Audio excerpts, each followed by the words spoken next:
കുറെ നാളായി കോളേജിലെ ഫ്രണ്ട്സിനെ കണ്ടിട്ട്. അപ്പൊ ഞാൻ വിചാരിച്ചു ഇവരൊക്കെ ഇട്ടൊന്ന് അടിച്ചു പൊളിക്കാന്ന്. ഇവരെയും കൊണ്ട് ഒരുപാട് ദൂരത്തേക്കൊന്നും പോകുന്നില്ല, കാരണം ഇവർക്കൊക്കെ 6 മണിയാകുമ്പോൾ വീട്ടിൽ കയറിയില്ലെങ്കിൽ വീട്ടിൽ നിന്ന് ചോറ് കൊടുക്കൂല.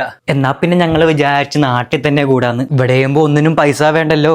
ആദ്യം തന്നെ ഞങ്ങൾ വള്ളത്തിൽ കയറി കടുക്കര മൊത്തം ഒന്ന് ഇറങ്ങി. ഈ വള്ളത്തിൽ കയറുന്നതിന് പൈസയൊന്നും വേണ്ട കേട്ടോ, പക്ഷെ ഞങ്ങൾ ഞങ്ങളുടെ സന്തോഷത്തിന് എന്തെങ്കിലും കൊടുക്കും.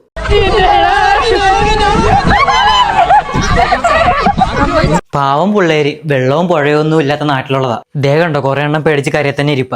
പിന്നെ കറക്കൊക്കെ കഴിഞ്ഞ് ഞങ്ങൾ നേരെ വണ്ടി കയറി നേരെ ഒരു കൂട്ടുകാരുടെ വീട്ടിൽ പോയി. ഇവന്റെ ഇരിപ്പ് കണ്ടാ തോന്നുന്നു ഇവനെ പെണ്ണ് കാണിക്കാൻ കൊണ്ടുവന്നു. പറഞ്ഞിട്ട് കാര്യമില്ല, കല്യാണപ്രായമൊക്കെ കഴിഞ്ഞ്. ഇതാണ് ഞങ്ങളുടെ കൂട്ടത്തിൽ അരപ്പേരി പോയ ചങ്കത്തി.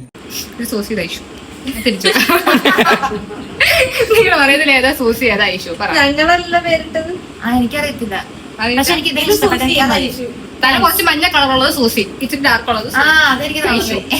എല്ലാവരുടെയും കൂട്ടത്തിൽ കാണും ഇതുപോലെ അരപ്പിരി പോയ ഒരെണ്ണം. ഒന്നും നോക്കണ്ട, നിങ്ങളുടെ കൂട്ടത്തിൽ അരപ്പിരി പോയ ചങ്കിനെ മെൻഷൻ ചെയ്യൂ. ബാക്കി നാളെ.